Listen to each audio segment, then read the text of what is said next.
this is what it's like to breathe fire. Do you know what other name this sake goes by? I don't. You don't? They call it Shura's wine.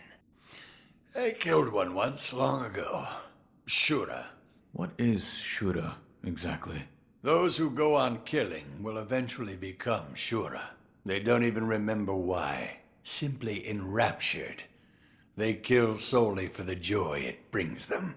I see it in your eyes, too. The shadow of Shura. Give me cause, and I will kill you. It would do you well to remember that.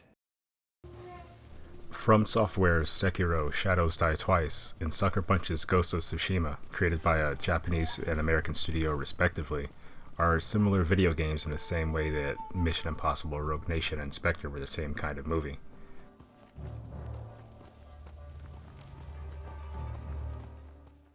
They share a family tree, which means they have enough texture in common to make looking at them in juxtaposition with each other pretty interesting.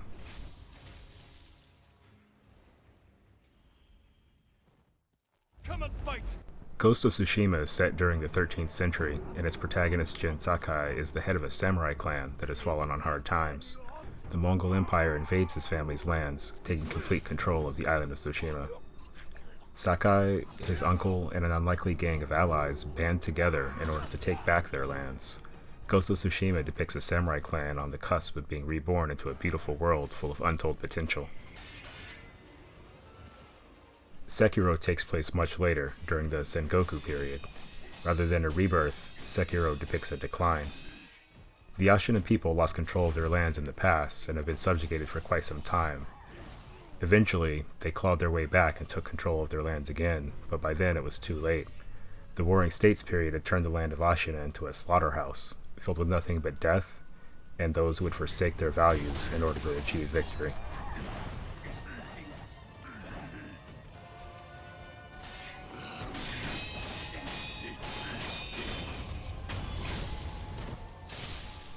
Jin Sakai and Genichiro Ashina both stand in the gap, determined to preserve their lands at all costs.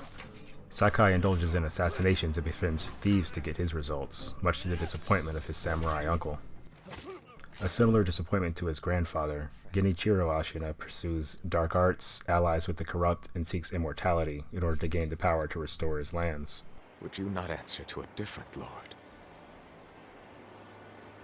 Heresy. But Genichiro is not the main character of Sekiro. Wolf is, and Wolf is only loyal to the Iron Code, which demands that he protect his master, Lord Kuro the Divine Heir. As it happens, Wolf's goal is mutually exclusive with Genichiro's, which leads to some of the game's most bitter battles. I will endure any burden. Behold the lightning of Tomoe.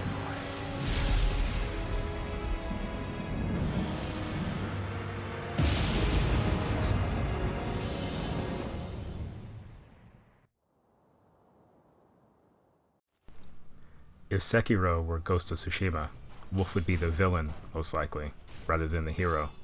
In Sekiro, he makes for a grim protector. How many times have you died and come back to life for my sake? 2, 3 times? Or perhaps a number so large that it cannot be counted? As it was for the purpose of defending my lord, the number does not matter. These games depict two different fantasies about the samurai, rebirth and decline. Ghost of Tsushima is big on exploration, achievement, and restoring a community, while Sekiro is focused mainly around melee combat, leading to several intensely memorable one-on-one encounters. As you progress in Tsushima, the lands around you become more beautiful as the people reclaim their land. Have you seen the foxes, my lord? I was meditating when a young one sat down before me. Foxes are wise. They must have sensed your kindness. When I spoke to her, she stood and waited for me to follow. The fox, she led me to a shrine. I gave thanks to Inari for the beautiful experience. The kami brings us light in even the darkest times. Pleasure is common in Ghost of Tsushima.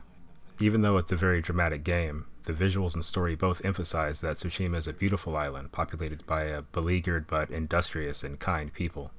You can take baths in hot springs and reflect on recent events, or feel so inspired that you pause to write a haiku. Pleasure is much less common in Sekiro. Sharing sake with certain characters is one of the primary ways to gain info about the story, and those characters do tend to enjoy themselves as they reminisce about their lives. The different varieties of sake are described in glowing and unique terms as well, but Wolf himself doesn't seem to take any pleasure in sharing a cup.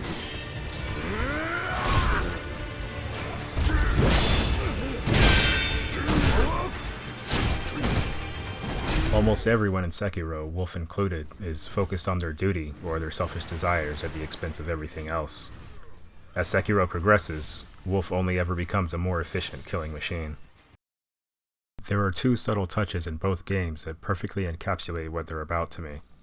I think of Ghost of Tsushima as a deeply romantic game in a classic adventure sense.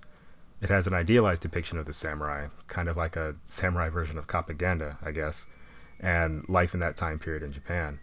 The game is stunningly beautiful, like an enormous temple covered in red and gold. Jin Sakai knows and appreciates this throughout the game, such as when you're traveling through a field of pampas grass, and he reaches out one hand to let his fingers run through it, enjoying the sensation.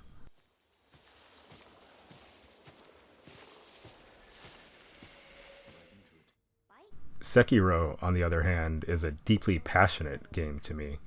Wolf has spent his entire life ignoring pleasure for the sake of duty, but late in the game, his lord gives him a sweet, sticky rice ball.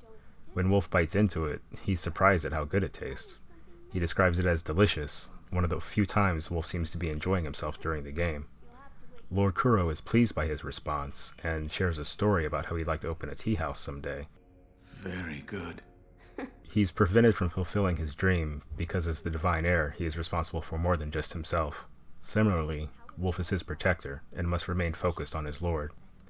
There is little space for pleasure in the midst of duty. I used to always sneak into the kitchen back at the Hirata estate.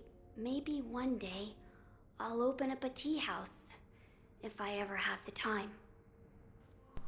Ghost of Tsushima is a romance, and that's reflected in the visuals, the gameplay, and even the way Jin Sakai lives and moves around the island of Tsushima. He's very comfortable here. He's at home, and the love he has is obvious and ever-present.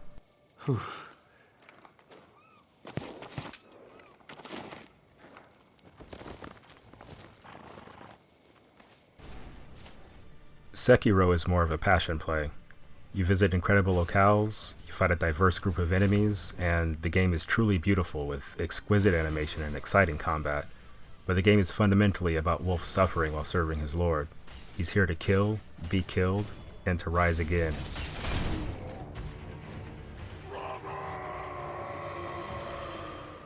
Did you give the rice to the divine heir? Yes, he made rice balls out of it. The divine heir of the dragon's heritage?